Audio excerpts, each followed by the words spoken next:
आज पेन येथे पार पडलेल्या राष्ट्रीय आध्यात्मिक अग्री संमेलनात सन्माननीय महेंद्र शेठ घरत यांच्या प्रभावी आणि प्रेरणादायी भाषणांनी उपस्थितांची मने जिंकली.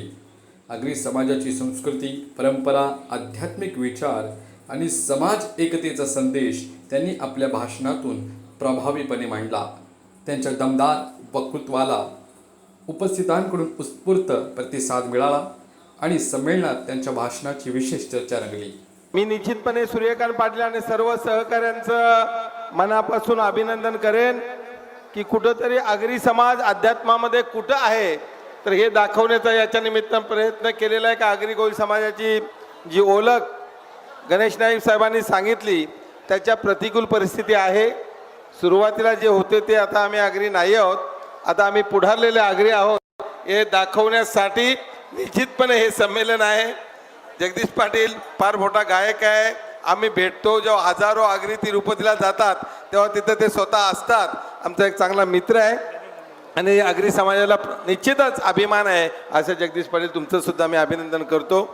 आज घाईगर्दीनं कार्यक्रम खऱ्या अर्थानं कडक ऊन आहे, पण सूर्यकांत पाटील तुम्ही शिवधनुष्य पेलेला आहे. देवेंद्रजी फडणवीस येतील असं मला वाटत होते. स्थानिक आमदार आमचे मित्र रविशेठ पाटील माजी मंत्री आमचे होते, पण ते आता तिथं आहेत. नगराध्यक्षसुद्धा भारतीय जनता पार्टीचे आहेत आणि त्यांनी यावं असं सर्वांना अपेक्षित होतं, परंतु ते काही कारणामुळे आलेले नाहीत.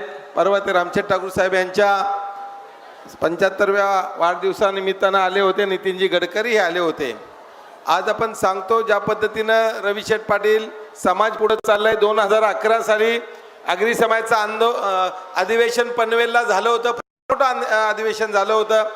सन्माननीय शरद पवार साहेब आले होते, पृथ्वीराज चव्हाण, नारायण राणे, अजितदादा पवार जाळून सगळे मंत्री पनवेलमध्ये आलेले होते. त्याच्यानंतर अनेक वर्ष हे अधिवेशन झालेलं नाही आहे. मी सूर्यकांत पाटलांना सांगेल पेनमध्ये आगरी समाजाचं चांगलं कार्य आहे, पण ठाणे जिल्ह्यामध्ये अतिशय चांगलं कार्य, नाशिकमध्ये चांगलं कार्य चाललेलं आहे. कर्जतमध्ये एक शाखा आहे.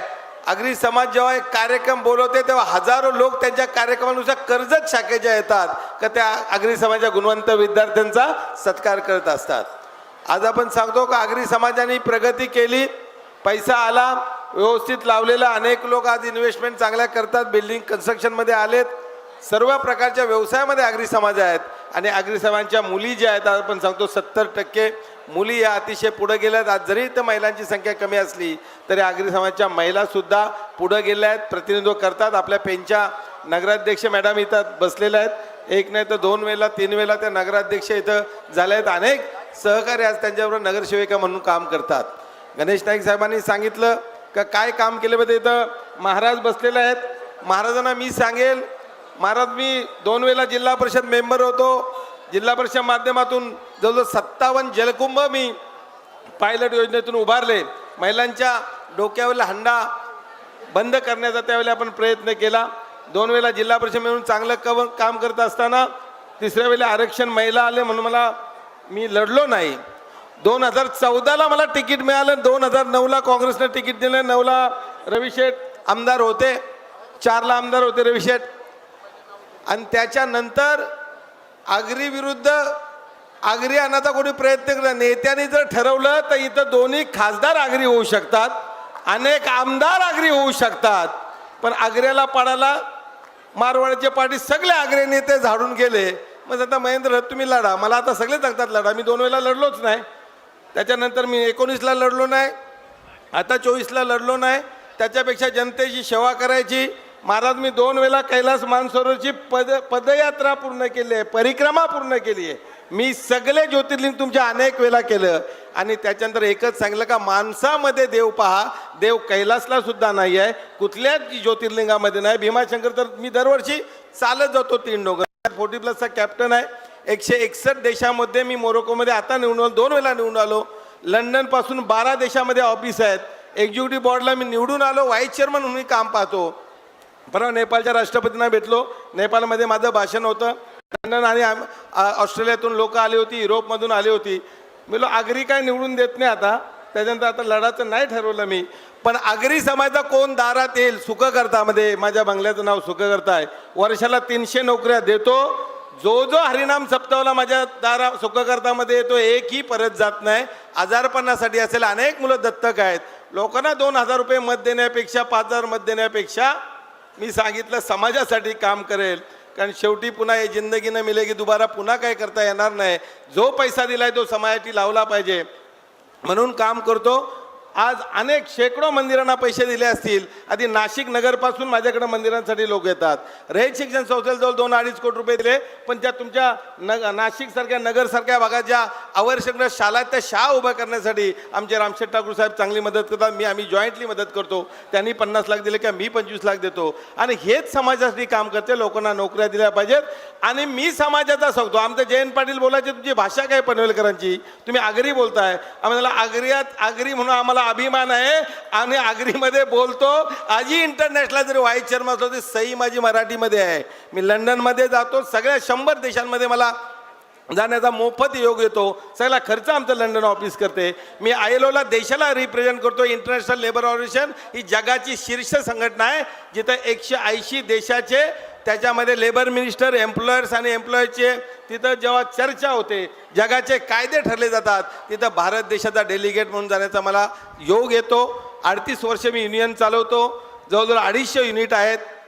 आमच्याकडे जर ग्रॅज्युएटाला आजच्या आज नोकरी पाहिजे तर देण्याची ताकद देवानं दिली आणि ते समाजाप्रती करण्याचं काम करतोय. समाजासाठी जे काय लागेल ते माझ्याकडे आले. काय मदत करायचं, समाजाचा माणूस परत जात नाही.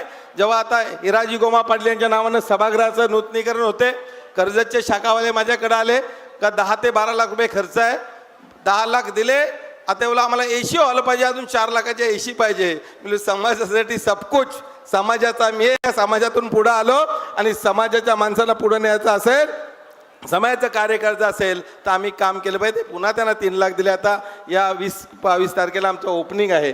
पण जिथं समाजासाठी प्रयत्न करतोय आपण, एक खंत आहे, DB पाटलांचं नाव द्यायचं होतं एअरपोर्टला. फार मोठा समाज एअरपोर्टला 10 लाखाच्या 12 लाखाच्या संख्येने त्याच्यामध्ये समाज जमला. फडणवीस साहेबांनी अनेक वेळा शब्द दिला.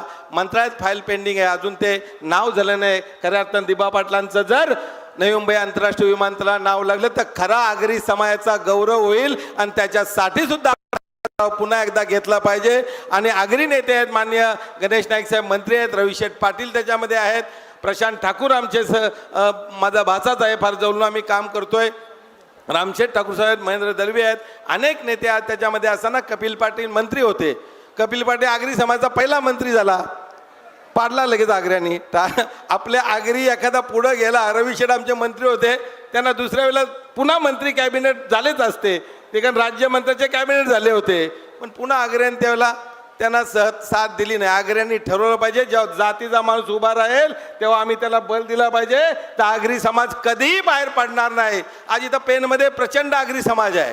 काय निमंत्रणाची गरज नाही. इथं आगरी समाजात जर धुला आणि नाशिकवरून लोक येत असतील आणि आज आध्यात्मिक गुरूंचा सत्कार होत असेल, अनेक परमवंदनीय लोक आहेत, तेव्हा तुम्हाला समाजाला निमंत्रणाची गरज नाही. अनेक समाज बघा, पारशी असेल, मुस्लिम असेल, ख्रिश्चन असेल, जातीचं नाव सांगितलं स्वखर्चाने येतात, कॉन्ट्रीब्यूट करतात अधिवेशनाला. हे जेव्हा आगरी आपले समजतील तेव्हा या जिल्ह्यावर खऱ्या अर्थानं आपली सत्ता राहील असं मला वाटतंय. अतिशय सुंदर असं आपण संमेलन घेतला. अति फार ऊन आहे. पुढच्या वेळेला सूर्यकांत जरा व्यवस्था ठेवा. आता शेवटी 40 डिग्री काय लोकांना सण होत नाही. पुढच्या वर्षी चांगले कुलबिलर लावा. एवढे आगरी आहेत, प्रचंड पैसा आगऱ्यांकडे आहे. सांगितलं गणेश नाईकांनी, देऊन जा, देतो तो देव आणि राखतो तो राक्षस. पुन्हा पुनरपी जन्माला यायचा नाही आणि जिंदगी न मिलेगी दुबारा. जाताना नाही घड्याळ घ्यायचा आहे, ना अंगठी घेऊन जायचा आहे, ना ब्रेसलेट येणार आहे. एवढं जोरात काढताना स्वतःचे कपडे पण नाहीत, कोणतरी कपन आणून देतो. तर समाजाला योगदान देण्यासाठी किंवा आपल्या ताटातली भाकरी उपाशी त्याला अर्धी दिली पाहिजे, हे मंत्र घेऊन मी जगतो. आणि मी सांगला आयुष्यात मी लढणार नाही जाहीर करणारा. वयाच्या 47 दिवशी राजकीय निवृत्ती घेऊन सुद्धा काँग्रेस मला सांभाळलं. काँग्रेसवाले आमचे सगळे तिकडे गेल्यानंतर महेंद्रला अध्यक्ष व्हावं सांगितलं. अध्यक्ष करतो, जिल्हा सांभाळतो. आता चांगला बस झाला अध्यक्ष. मी पक्षाचा कार्यकर्ता म्हणून काम केलं. मला समाजासाठी काम करताय, समाजामध्ये नोकऱ्या द्यायच्या, जे दीनदलित आहेत त्यांना मदत करण्यासाठी काम करायचं आहे. जिथं पण समाज मला हाक देईल तो तिन्ही जिल्ह्यात जरी दिला, महाराष्ट्रभर लोकांना मदत करतो. तर आगरी समाज महाराष्ट्रभर जरी मला आवाज द्याल तिथं तुमच्यासाठी मी कायम पाठीशी उभा राहीन. एवढंच सांगतो थांबतो. जय हिंद, जय महाराष्ट्र. सर्वांना विनंती आहे